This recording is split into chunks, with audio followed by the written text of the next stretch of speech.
Assalamualaikum warahmatullahi wabarakatuh. Selamat sore kepada Pak Okto selaku dosen dari mata kuliah Metodologi Penelitian.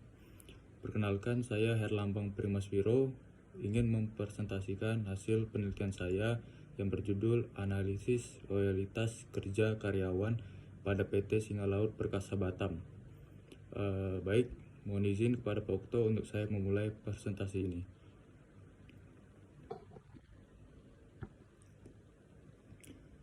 Yang pertama, saya akan membahas latar belakang. Di era globalisasi, perkembangan perusahaan di Indonesia sangatlah pesat. Hal ini dapat dilihat dengan semakin bermunculan perusahaan yang bergerak di bidang industri maupun penyedia barang dan jasa. Era globalisasi ditandai dengan perubahan-perubahan pesat pada kondisi perekonomian secara keseluruhan. Hal ini telah menimbulkan suatu tuntutan yang harus dipenuhi para pelaku ekonomi maupun industri.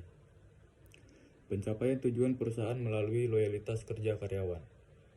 Loyalitas karyawan pada suatu perusahaan ditunjukkan dengan komitmen karyawan dalam perusahaan. Komitmen pada organisasi bisa terjadi karena ada faktor-faktor, yaitu diri sendiri dan organisasi.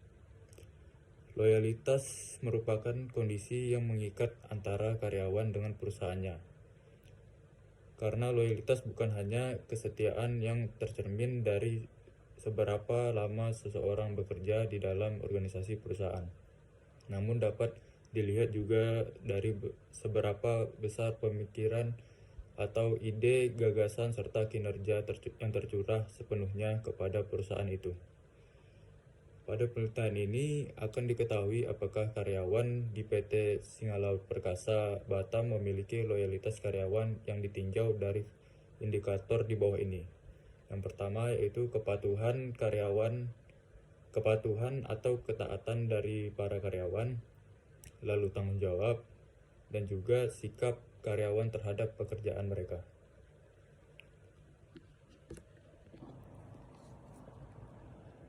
Yang kedua, rumusan masalah dan tujuan penelitian. Rumusan masalah dari penelitian ini adalah bagaimana loyalitas kerja karyawan pada PT Singa Laut Perkasa Batam. Untuk batasan masalahnya berfokus pada loyalitas karyawan pada PT Singa Laut Perkasa Batam. Dan tujuan penelitian ini adalah untuk menganalisis loyalitas kerja karyawan pada PT Singa Laut Perkasa Batam. Yang ketiga, kegunaan penelitian dan sistematika penulisan. Kegunaan penelitian terbagi menjadi dua, yaitu kegunaan ilmiah dan kegunaan praktis. Untuk kegunaan ilmiah, yang pertama, dengan adanya penelitian ini diharapkan dapat menambah wawasan dan pengetahuan mengenai loyalitas karyawan. Lalu, penelitian ini juga diharapkan dapat membantu melatih berpikir secara ilmiah dan rasional. Yang ketiga, penelitian ini sebagai salah satu sumber referensi untuk kepentingan keilmuan dalam mengatasi masalah yang berhubungan atau sama di masa mendatang. Yang terakhir, penelitian ini sebagai salah satu sumbangan pemikiran yang bermanfaat bagi pihak-pihak yang membutuhkan. Untuk kegunaan praktis, yang pertama untuk perusahaan, lalu untuk penulis, dan juga untuk pembaca. Sistematika penulisan terdiri dari bab 1, bab 2, dan bab 3. Bab 1, pendahuluan, memuat dan menjelaskan tentang latar belakang, rumusan masalah, tujuan penelitian, kegunaan penelitian, dan sistematika penulisan. Bab 2, tinjauan pustaka, berisi teori-teori yang mendasari masalah yang akan diteliti, kerangka pemikiran, hipotesis, dan penelitian terdahulu. Di bab 3, metode penelitian menjelaskan tentang jenis penelitian, jenis data, populasi dan sampel, definisi operasional variabel, teknik pengumpulan data, teknik pengolahan data, dan teknik analisis data. Yang keempat, tinjauan teori. Berikut pengertian dari manajemen. Manajemen adalah kegiatan atau usaha yang dilakukan untuk mencapai tujuan dengan menggunakan atau mengkoordinasikan kegiatan-kegiatan orang lain. Menurut Putra tahun 2015. Sedangkan fungsi-fungsi dari manajemen yaitu berfungsi yang pertama sebagai perencanaan, pengorganisasian, fungsi memimpin, dan juga fungsi pengendalian. Aspek-aspek pada manajemen, yaitu man, manusia, money, uang, materials, bahan-bahan, machines, mesin, methods, metode, dan yang terakhir market, yaitu pasar. Faktor-faktor dalam manajemen. Yang pertama penyelenggara, kedua instruktur atau pelatih, yang ketiga peserta, yang keempat perencanaan kebutuhan, yang kelima kurikulum. Yang terakhir indikator. Yang pertama adalah target, kedua kualitas, yang ketiga waktu penyelesaian, yang keempat taat asas pekerjaan. Lalu kita akan membahas tentang manajemen sumber daya manusia.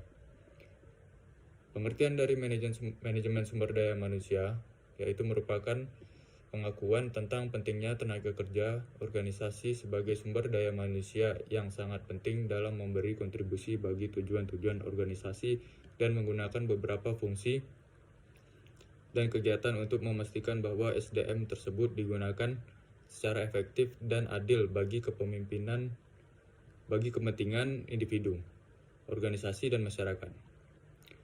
Fungsi dari manajemen sumber daya manusia yaitu yang pertama staffing atau employment, yang kedua performance evaluation, yang ketiga compensation, yang keempat training and development, yang kelima employee relation, yang keenam safety and health, yang ketujuh personal research.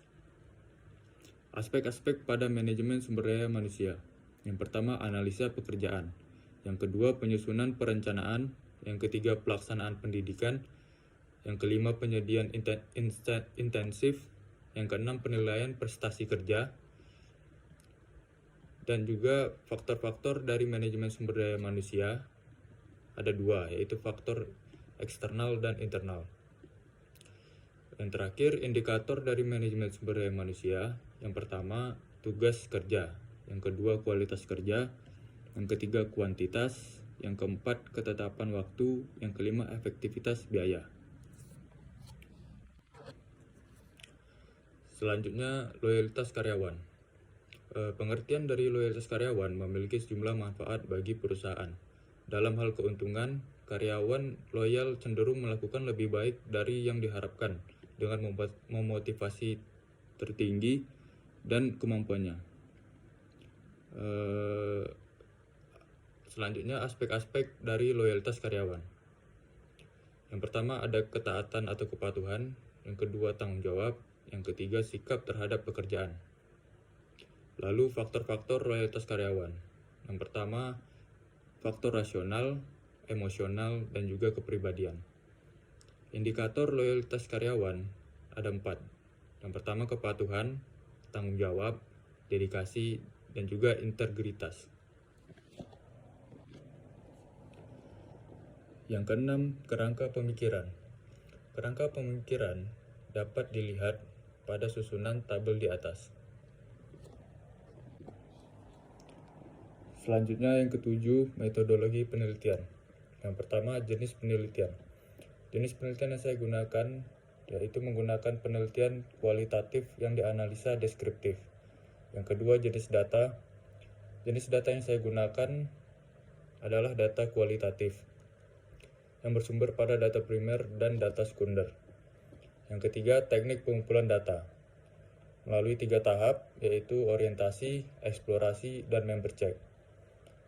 Yang terakhir, populasi dan sampel. Populasi karyawan PT Singa Laut Perkasa Batam berjumlah 8 orang. Dan sampel yang saya gunakan berjumlah 8 orang pula. Selanjutnya yang ke-8, definisi operasional variabel. Bisa dilihat pada tabel berikut ini karena saya telah menerangkan di slide sebelumnya. Selanjutnya teknik pengolahan dan analisis data. Teknik pengolahan yang saya gunakan ada 4 tahap. Yang pertama, tahap deskripsi atau pengumpulan data.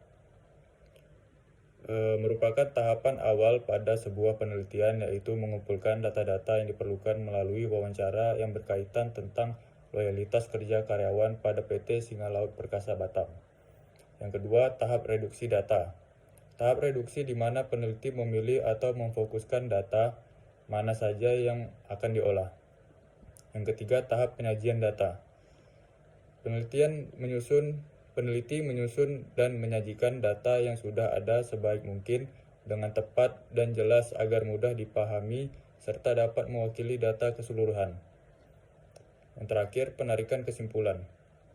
Dari penguraian data tersebut dapat diambil kesimpulan tentang masalah yang dikaji, yakni loyalitas kerja karyawan. Selanjutnya, analisis data. Analisis data yang digunakan yaitu analisis deskriptif. Dalam menganalisa, peneliti akan mendeskripsikan atau menggambarkan secara utuh dan nyata mengenai analisis loyalitas kerja karyawan pada PT Singalaut Perkasa Batam. Kemudian data dituangkan ke dalam bentuk tabel dengan angka untuk selanjutnya dianalisa dengan deskriptif analisa. Demikian hasil presentasi penelitian saya. Saya harap penelitian yang saya lakukan dapat berguna bagi saya sendiri dan juga para pembaca. Lebih dan terkurang mohon dimaafkan. Wabillahi taufik wal hidayah. Wassalamualaikum warahmatullahi wabarakatuh.